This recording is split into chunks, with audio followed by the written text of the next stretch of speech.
Bismillahirrahmanirrahim. Assalamualaikum warahmatullahi wabarakatuh. Bismillah, alhamdulillah, wassalatu wassalamu ala rasulillah. Berjumpa kembali, mudah-mudahan kita semuanya berada di dalam rahmatnya Allah. Amin ya Allah ya rabbal alamin. Kali ini saya ingin membahas masih seputar di dalam berhubungan intim ya. Nah, jika seorang suami berhubungan intim ataupun berhubungan badan, itu akan mendapatkan pahala yang sangat besar sekali. Jika kita melakukan berhubungan intimnya dipenuhi dengan rasa kasih sayang antara suami dan juga istrinya. Dan itu memang kan yang diharapkan oleh kita selaku pasangan suami istri.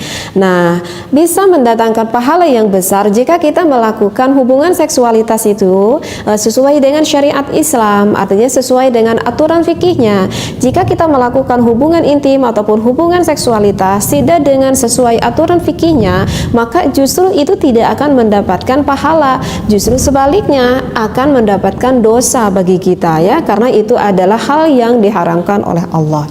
Apa saja sih hubungan seksualitas yang diharamkan oleh Allah Subhanahu wa Ta'ala? Nah, saya ingin menerangkan cukup satu saja kali ini ya. Insya Allah nanti untuk yang lainnya saya bahas di video-video selanjutnya. Nah, untuk yang pertama yang akan saya bahas, hubungan seksualitas yang diharamkan oleh Allah itu adalah jika suaminya melakukan seks anal kepada sang istrinya, ataupun di dalam kitab fikih dikatakan dengan lutiyatus sughra. Apa itu lutiyatus sughra? Ya, kita kan sudah mengetahui ya bahwa kaum Nabi Lut alaihi salam pada waktu zaman itu laki-laki yang mencintai laki-laki sehingga melakukan hubungan seksualitasnya dengan sodomi gitu ya, artinya melewati belakang. Nah, jika suami kita mengikuti hal seperti kaum Nabi Lut alaihi salam, maka itu dikatakan dengan lutiyatus sughra, atau lebih trennya kita kenal dengan seks anal. Jadi seks anal itu adalah ketika suami memasuki lubang, memasuki penisnya ke lubang anus sang istrinya seperti itu, dan itu adalah hal yang diharamkan oleh Allah. Bahkan di dalam kitab Sulam Taufik dikatakan itu termasuk min ma'asyil farji, termasuk dari beberapa macam maksiat farji kita. Bahkan di dalam kitab Sulam Taufik dikatakan Allah akan melaknat bagi pasangan suami istri yang melakukan hubungan seperti layaknya seks anal ini, begitu ya. Nah, kecuali jika bertaubat ya. Jika bertaubat itu tentu Allah akan mengampuni segala dosa kita apapun sebesarnya dosa yang kita lakukan, seperti itu. Nah, yang apa itu Allah menciptakan apapun itu, Allah menciptakan apapun itu tentu itu pasti ada hikmahnya, artinya ada fungsinya lah begitu ya. Dan kenapa Allah mengharamkan kita melakukan seks anal itu? Tentu setiap apa yang Allah haramkan, setiap apa yang Allah larang itu tidak akan mendatangkan kemaslahatan. Justru apa yang Allah haramkan tentu akan mendatangkan kemafsadatan, akan mendatangkan kemadaratan bagi kita yang melakukannya gitu. Karena saking sayangnya Allah, kata Allah jangan lakukan itu, karena kalau kamu lakukan itu nanti kemadaratannya yang dirasakan oleh siapa ya? Oleh kita sendiri. Karena itulah Allah larang. Nah, saya akan berbicara apa sih kemadaratannya gitu ya kalau kita melakukan hubungan seksualitas dengan suami kita dengan menggunakan seks anal tersebut. Nah, kalau secara medisnya tadi saya katakan ya bahwa Allah menciptakan apapun itu tentu ada fungsinya begitu ya, sesuai lah gitu ya dengan apa yang Allah ciptakan atau dengan apa yang Allah buat. Nah, lubang vagina ataupun lubang istri kita itu adalah lubang yang halal, artinya lubang tempatnya ketika suami memasuki kepada istrinya begitu. Dan memang begitulah kodratnya Allah ciptakan, memang fungsinya itu ada di sana seperti itu, bukan di lubang anus. Karena kalau kita lihat secara biologis dan memang bentuknya pun memang beda walaupun tampak terlihat sama. Kenapa saya katakan tampak terlihat sama? Mungkin bagi pandangan suami itu enggak, aku kayaknya sama gimana? Ya sama punya ada lubangnya, kata suami. Ya memang sih yang depan dan juga yang belakang itu sama ada lubangnya, tetapi kalau kita lihat secara biologisnya ke dalamnya itu berbeda loh. Kalau kita lihat apa itu gambarnya gitu ya, secara biologisnya seperti itu, dan itu mempunyai fungsinya yang berbeda pula seperti itu. Nah, vagina sang istri itu Allah ciptakan itu elastis. Kenapa Allah ciptakan itu elastis? Karena ketika sang istri ketika berhubungan dengan suaminya itu udah mulai terangsang banget, maka ketika udah terangsang maka akan mengeluarkan cairan alami yang ada di dalam vagina itu sendiri, seperti itu ya. Jadi ada lubrikasi, ada cairan yang keluar dari vagina sang istri secara alami. Itu ketika sang istri udah mulai memuncak, itu akan keluar cairan seperti itu. Nah, cairan itu yang membuat elastis bentuk vagina kita gitu. Akan yang membuat elastis seperti itu. Nah, segini dulu deh ya. Nanti akan saya terangkan lebih lanjut. Sedangkan anus gitu yang diciptakan oleh Allah itu bukan untuk dimasukkan benda, apalagi yang dimasukkan untuk benda penis yang besar itu, bukan begitu. Karena memang lubang belakang ataupun anus baik laki-laki ataupun perempuan ketika dimasuki penis, walaupun istrinya itu udah mulai bergairah banget, itu nggak akan mengeluarkan cairan gitu. Jadi nggak akan mengeluarkan cairan, artinya nggak akan lubrikasi walaupun sang istrinya itu udah bergairah banget, seperti itu. Nah, itu berarti menandakan berbeda kan antara vagina dan juga lubang belakang ataupun yang dinamakan dengan anus kita, seperti itu.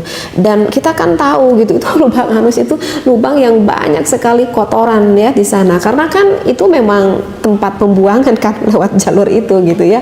Kalau saya sih merasa agak jijik juga gitu ya kalau memang ada suami yang suka berhubungan dengan istrinya lewat jalur belakang gitu ya, kalau menurut saya. Nah, jika ada pasangan suami istri yang senang melakukan seks anal ataupun melewati lubang belakang, ini harus hati-hati loh. Misalkan nih kalau untuk pihak perempuannya nih atau untuk pihak istrinya, ada yang dinamakan dengan inkontinensia ninja gitu ya. Apa sih inkontinensia ninja itu? Jadi kalau gini deh, kalau misalkan apa itu Allah ciptakan ya, Masya Allah, Allah ciptakan itu lubang bagian depan dan juga lubang bagian belakang. Kalau misalkan kita tuh mau pipis gitu ya, ataupun kita misalkan mau membuang air besar, kita kan suka bisa agak menahan gitu ya. Kalau kita mau pipis nggak langsung keluar begitu saja, ataupun ketika kita mau membuang air besar kan nggak keluar begitu saja kan. Jadi seperti apa ya, seperti ada keran gitu ya, seperti ada kerannya gitu, penutupnya, dan juga untuk penutup untuk membuka ketika kita mau kencing ataupun ketika kita mau mengeluarkan air besar. Dan maha kuasanya Allah ciptakan seperti itu. Nah, jika seorang suami yang melakukan seks anal kepada istrinya, maka itu sayang sekali nanti istrinya itu akan sulit sekali mengendalikan itu. Jadi kalau diibaratkan kerannya itu udah loncer lah gitu, jadi udah loncer. Jadi kalau misalkan mau BAB gitu ya, mau buang air besar, kalau udah sering melakukan hal seperti ini gitu ya, suami kepada istrinya, maka istrinya itu kalau udah mau mengeluarkan air besar tuh udah susah gitu untuk nahannya. Kalau udah pengen ya keluar aja begitu aja dengan sendiri. Aduh, coba gimana? Karena itu memang kerannya itu udah apa ya, udah dol lah istilahnya, seperti itu. Kenapa bisa seperti itu? Yaitu dikarenakan kan tadi sudah saya katakan bahwa di lubang bagian belakang itu kan tidak bisa terjadi lubrikasi, artinya tidak bisa mengeluarkan cairan. Sedangkan cairan yang keluar dari vagina sang istri itu kan fungsinya untuk mengelastiskan vagina kita. Artinya untuk mengelastiskan tuh gimana? Jadi maksudnya ketika vagina sang istri itu, maaf ya, agak sedikit saya gambarkan agar bisa paham nih. Karena kan begini ya, ketika vagina sang istri ini udah mulai terangsang kan mengeluarkan cairan, ketika dimasukin oleh suaminya begitu kan, maka akan terbuka gitu ya si vagina sang istrinya. Tetapi ketika sudah selesai berhubungan intim, maka secara otomatis ini vagina sang istrinya itu akan menutup kembali gitu ya, akan menutup kembali secara normalnya gitu. Jadi kalau misalkan jangankan dimasuki ataupun yang keluar penis bahkan kan seorang perempuan ketika mengeluarkan bayi yang kepalanya begitu besar sekali, para suami itu jangan khawatir, karena itu memang elastis bentuk vagina sehingga nanti dengan sendirinya akan menutup rapat kembali. Jadi tidak perlu khawatir. Berbeda dengan lubang belakang, karena lubang belakang itu nggak bisa mengeluarkan lubrikasi, artinya tidak bisa mengeluarkan cairan, sehingga lubang belakang ketika dimasuki penis gitu ya, karena nggak ada cairan, ketika terbuka itu akan sulit untuk menutup kembali secara sempurna bagian belakang ini. Jadi sulit untuk menutup lagi secara sempurna. seperti itu. Nah, itulah alasan kenapa jika bagi seorang wanita yang dihubungi oleh suaminya seperti itu, kalau lama kelamaan terus melakukan hal seperti itu, nanti akan sulit sekali untuk menahan jika sang istrinya itu ingin mengeluarkan BAB seperti itu. Betul kan? Itu nggak ada kemaslahatan sama sekali. Nah, kemudian bagi suami juga ada gak efek sampingnya? Ada, bagi suami juga efek sampingnya. Bagi suami yang melakukan hubungan intim seks anal lewat belakang itu, karena di lubang belakang itu kan tadi sudah saya katakan itu banyak sekali bakteri begitu, dan diantaranya itu ada yang dinamakan dengan bakteri E. coli. Nah, bakteri E. coli ini bisa masuk ke dalam penis sang suami, sehingga mengakibatkan bagi sang suami itu bisa saja terkena infeksi saluran kemih, jadi saluran kencing sang suaminya seperti itu. Dan ini mudah sekali, bakteri E. coli ini mudah sekali masuk begitu ya, ketika misalkan ada bakteri E. coli di lubang belakang sang istri, ketika sang suami misalkan mengeluarkan air spermanya gitu kan, jadi tercampur seperti itu. Nah, itu ada jalur masuk untuk masuk ke penis sang suami, dan itu bisa mengakibatkan infeksi saluran kemih ataupun saluran kencing sang suami. Nah, jika tanda-tandanya sang suami udah terkena infeksi saluran kemih ataupun saluran kencing, biasanya sih awal-awalnya gitu, jadi sang suami itu kalau kencing itu merasa selalu aja nggak puas gitu ya. Jadi kalau misalkan udah kencing itu kayak apa ya, kayak masih ada pengen lagi gitu, artinya serasa nggak tuntas seperti itu ya. Dan kemudian gejalanya itu pengennya kencing melulu seperti itu. Bahkan kalau udah terinfeksinya agak cukup parah, bahkan bisa sampai ketika mengeluarkan kencingnya itu agak sedikit panas. Nah, kalau udah gitu harus periksa nih ke dokter. Nah, itu adalah salah satu kemadharatan jika sang suami yang senang melakukan hubungan seksualitas seks anal kepada istrinya seperti itu. Dan juga bagi seorang wanita itu kasihan sekali jika terus melakukan hal seperti ini bisa mengakibatkan penyakit wasir seperti itu ya, karena kan lewat bagian belakang yang tadi katakan gak ada basah-basahnya ya, sehingga bisa mengakibatkan penyakit wasir. Dan ada yang lebih berat dari ini, itu adalah penyakit apa? Yaitu penyakit hepatitis. Mengerti? Paham? Oleh karena itu, jika para suami udah paham dan juga para istri udah paham, kalau suami minta udah jangan dituruti, udah haram, udah dosa bagi Allah, akan dilaknat oleh Allah, dan selanjutnya akan menimbulkan kemadharatan ke badan kita dan juga ke badan suami kita. Ada nggak untungnya di sini? Nggak ada sama sekali ya.